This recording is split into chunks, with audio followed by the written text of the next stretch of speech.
যদি আপনার চোখের এছাড়াও যদি নাও কাজ করে তাহলে আপনার মস্তিষ্কের স্নায়ুতন্ত্রের সাহায্যে এই গাড়িটা নিয়ন্ত্রণ হবে।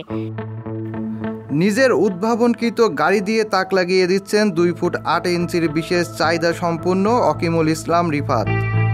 নিজে চলেন অন্যের উপর ভর করে, তবে তার অদম্য ইচ্ছাশক্তি ও মেধার জোরে শারীরিক প্রতিবন্ধতাকে দূরে ঠেলে মানুষের উপকারে আসে এমন নানা ধরনের জিনিস উদ্ভাবন করেছে।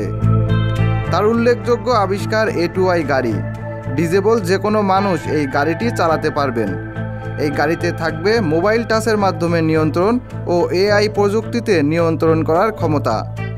1 বছর আগে এই রিফাত এই গাড়িটির ডেমো দেখিয়েছিলেন, তখন অনেকেই হেসে উড়িয়ে দিয়েছিলেন।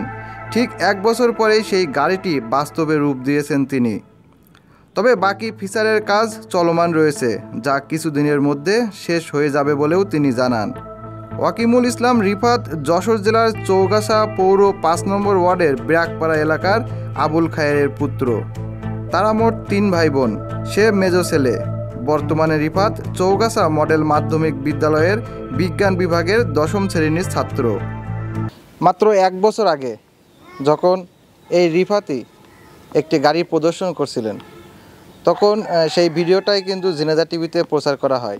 সেই ভিডিওটি প্রচার করার পরে অনেকেই মন্তব্য করেছিলেন এখানেই শেষ, খেলনা গাড়ি তৈরি করা পর্যন্তই হয়তো তার শেষ। তবে তার বাস্তবতা হচ্ছে ঠিক 1 বছর পরে এসে সেই রিফাত সেই গাড়িটার বাস্তবায়নে রূপ দিয়েছেন, এবং এই গাড়িটার রূপ দিয়েছেন তাই নয়, এই গাড়িটি নিয়ে তিনি প্রতিদিনই স্কুলে যাতায়াত করেন, আত্মীয় স্বজনের বাড়ি যাতায়াত করেন, এলাকায় ঘুরে বেড়ান সেই গাড়িটি নিয়ে। সেই বিস্ময়কর বালকের সেই তৈরি করা গাড়িটির আরও অনেকগুলো ফিচার বাকি আছে। তার ভবিষ্যৎ পরিকল্পনা আছে। এই গাড়িটি মোবাইল টাচের মাধ্যমে চলবে এবং AI-এর মাধ্যমে চলবে, যেসব পরিকল্পনা আমরা জানছিলাম।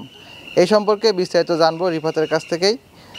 তো আমরা 1 বছর আগে আপনার সাথে দেখা হয়েছিল, আবার 1 বছর পরে কেমন আছেন? হ্যাঁ, আলহামদুলিল্লাহ অনেক ভালো আছি। আপনারা অনেক ভালো আছেন? এই তো আলহামদুলিল্লাহ আমরাও ভালো আছি। তবে আসলে এই গাড়িটা আমরা যখন আপনার খেলনা গাড়ি দেখাইছিলাম, আপনি যখন প্রথম এটা একটা ডেমো তৈরি করছিলেন, সেই সময় আমরা দেখাইছিলাম, সেই সময় কিন্তু অনেকে বিশ্বাস করতে পারেনি এবং সেটা অবজ্ঞা চোখে দেখছিল যে এটা এখানেই শেষ। সেই গাড়িটা আজকে আপনি বাস্তবে রূপ দিয়েছেন।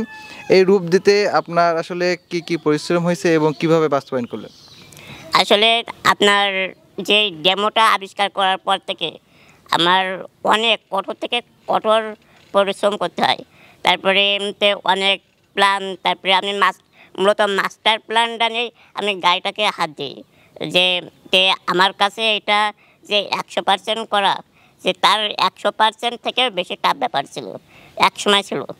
বর্তমানে অনেক আমি এখন ফ্রি, তারপরে এই যে আমার অনেক অভিজ্ঞতার আলোকে হয়েছে। আর এখন মূলত আমার গাড়িটার এখনও অনেক কাজগুলো বাকি আছে, কিন্তু গাড়িটাকে এখনও পরীক্ষামূলকভাবে চলছে, এবং আমি গ্যারান্টি দিতে পারি যে এইটা যখন আমি কিছুদিনের ভিতরেই এই গাড়িটা সম্পূর্ণ কাজ শেষ করব, এবং গাড়িটা আমাদের মতো হাজারো শারীরিক ডিসেবল শিশু তারা সুন্দরভাবে নিয়ন্ত্রণ করতে পারবে।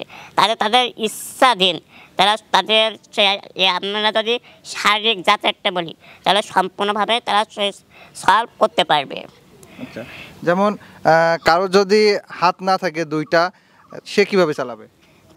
তার উপরে কোনো বিষয় না। আপনি যদি হাত কিংবা কথাবার্তা কোনো কিছু নাও বলতে পারেন, যদি আপনার চোখের এছাড়াও যদি নাও কাজ করে, তাহলে আপনার মস্তিষ্কের স্নায়ুতন্ত্রের সাহায্যে এই গাড়িটা নিয়ন্ত্রণ হবে।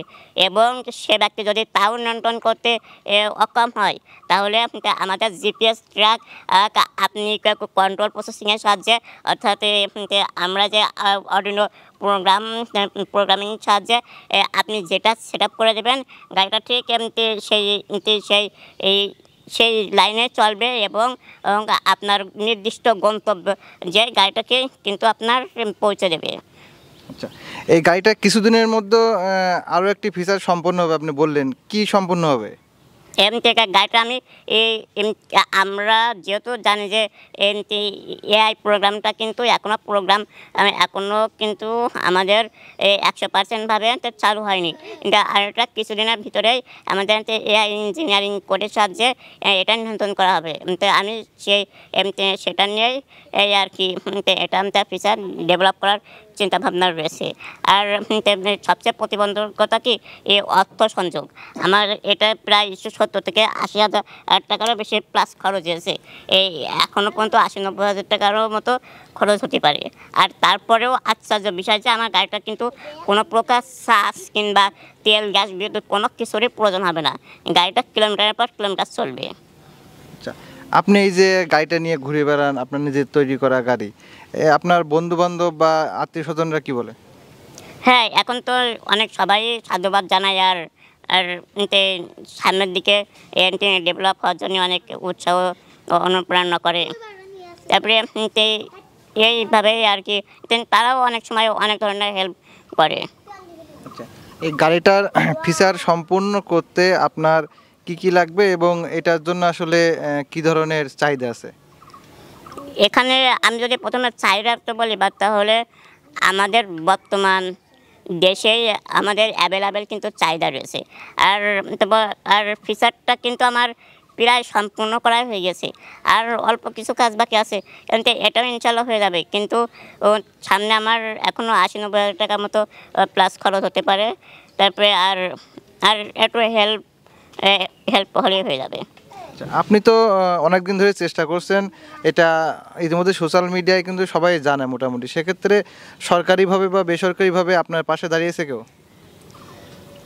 না, কোনো প্রত্যক্ষভাবে সেইভাবে এখন আমি সরকারি গভর্নমেন্টের সাপোর্ট এখন আমি পাই নাই। আচ্ছা, যেহেতু আপনি যে ফিচারটার কথা বলছেন এআই মাধ্যমে, এটা তো বাংলাদেশের জন্য বিরাট একটা প্রাপ্তি হবে। সেক্ষেত্রে আপনি কি ধরনের সাপোর্ট চান সরকারের কাছে? যে আমি চাই যে এইটা যাতে সাধারণ জনগণের জন্য ব্যবহার করার সেই সক্ষমতা যাতে সরকার দেয় কিংবা আমাকে হেল্প করে। তাহলে কিন্তু আমি একটু ছোটোখাটো কোনো কিছু হলেও আমি একটি ভূমিকা রাখতে পারবো। আচ্ছা, ধন্যবাদ আপনাকে। দর্শক, এই যে গাড়িটা, আমি একটু গাড়িটা দেখাইতে বলবো। গাড়িটা একটু আপনাদের দেখাই। প্রথমত হচ্ছে গাড়িটার সামনে কিন্তু লাইট আছে, এই যে হরেন বাজারে শুনলেন হরেন আছে, এবং এই পাশে একটু দেখাতে বলবো এই যে কন্ট্রোল করার জন্য যেসব সুইচগুলো আছে, সুইচ বক্স, এবং এখানে গান বাজানোরও ব্যবস্থা রয়েছে, এবং এখানে মিটারও রয়েছে, এবং পিছনে আরও একজন বসতে পারবে, তার পিছনে সে ব্যবস্থাও কিন্তু আছে এখানে। আচ্ছা, যাই হোক, আমি বসে আমি একটু ঘুরে আসি।